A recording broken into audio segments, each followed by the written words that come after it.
And today I'm going to read one of my favorite books, Giraffes Can't Dance.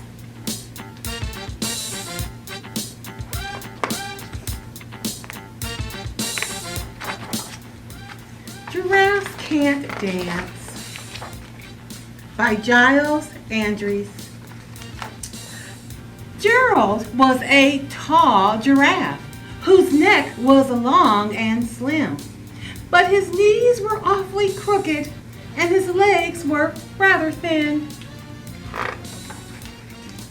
He was very good at standing still and munching shoots of trees, but when he tried to run around, he buckled at the knees. Now, every year in Africa, they hold a jungle dance where every single animal turns up to skip and prance. And this year, when the day arrived, poor Gerald felt so sad because when it came to dancing, he was really very bad. The warthogs started waltzing and the rhinos rock and rolled. The lions danced a tango that was elegant and bold.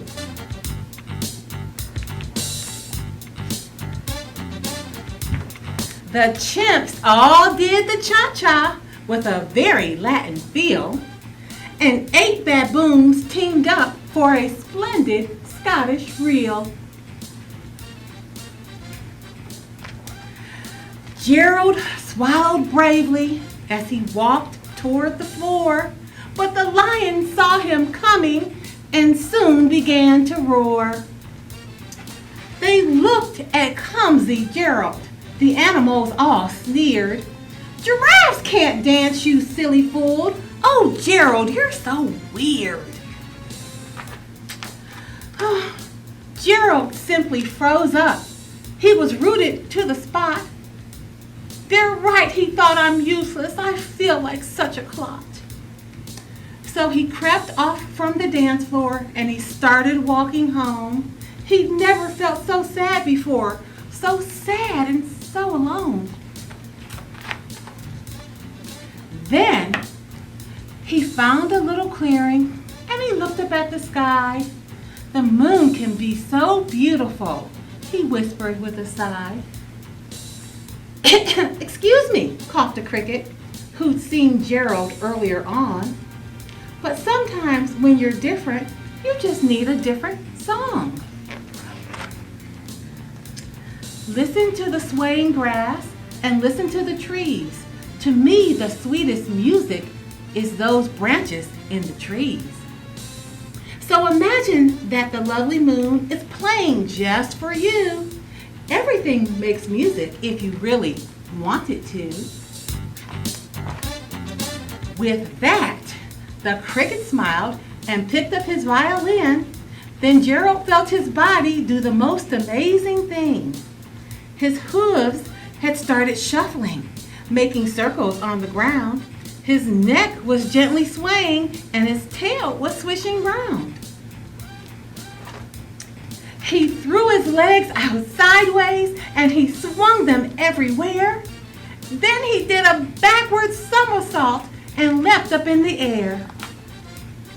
Gerald felt so wonderful. His mouth was open wide. "I'm dancing! Yes, I'm dancing! I'm dancing!" Gerald cried.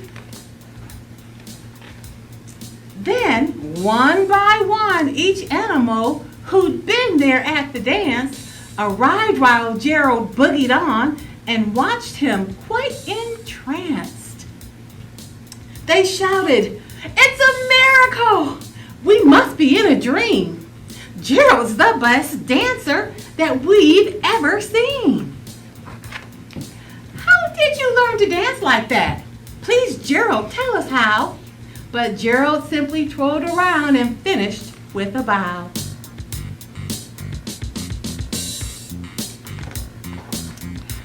Then he raised his head and looked up at the moon and stars above.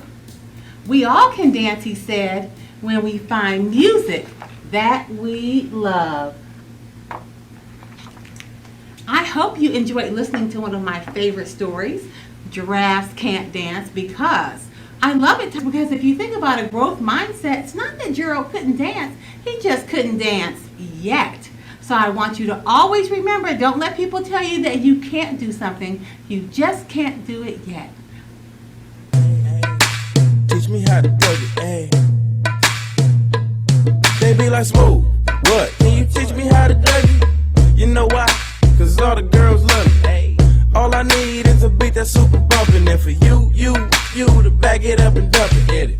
Put your arms out front, lean side to side. They gon' be on you when they see you hit that Dougie ride. Ain't nobody getting